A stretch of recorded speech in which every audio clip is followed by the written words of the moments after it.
We hope that tonight's TV show gave you a little sense of what it was really like, to make you feel like really you are there. You were there.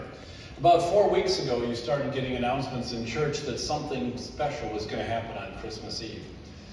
And then every week you got a reminder about it. The reminder of the first Christmas actually started generations before it actually happened. The ancient prophets foretold of what was going to happen. And then as it got closer, and within the last year, you heard about how things were changing. There was something special about that year, how the whole year, the lambing cycle was a little bit different, the crops and the growing cycle was a little bit different, all leading up, so all of this stuff could happen on Christmas Eve. And then, as it got to that evening, how first it started with a silent night. Everything was quiet and calm. And then the lambs and the ewes started talking. And then the birds started singing in the middle of the night. That never happened.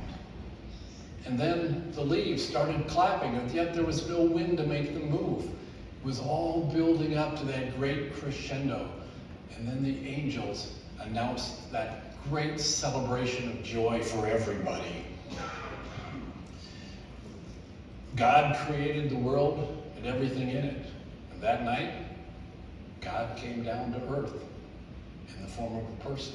The man who created it all, the God who created it all, came to us as man. And he came not just for the rich and powerful. In fact, the rich and powerful were the last people to hear about it.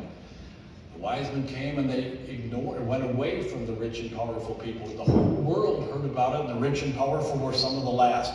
The birth was announced to the lowliest people, the shepherd, the stable boy, and even the learned people didn't know what they were doing when they went on the path. They went on faith, said something unusual has happened. Let's go see what has happened. And the baby was not brought into the world for a life of luxury. The baby was entrusted to a young carpenter man whose job it was to raise this young man, teach the boy the skill of carpentry, the ability to build something. And he ended up building the foundation of Christianity. This baby life came as a gift to all of us.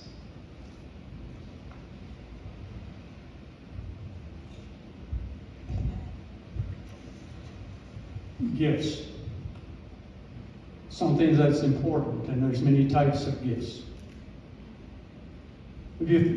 All the gifts that were given, they got the best of what they had. It wasn't about the amount, but the best of what they had.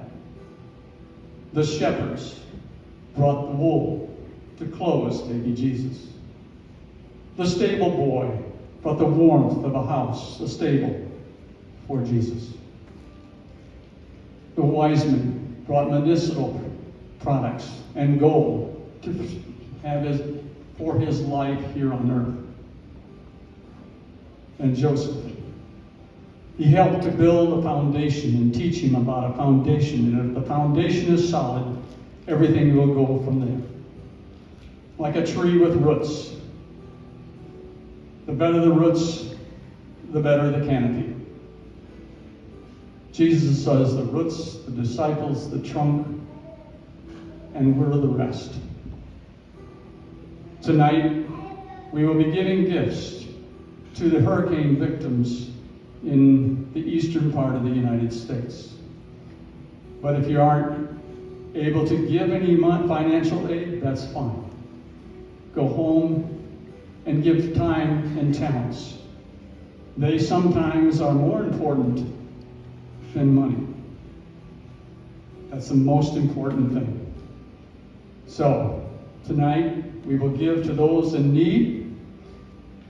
We will also go home and go reach out and see what needs are needed in our communities.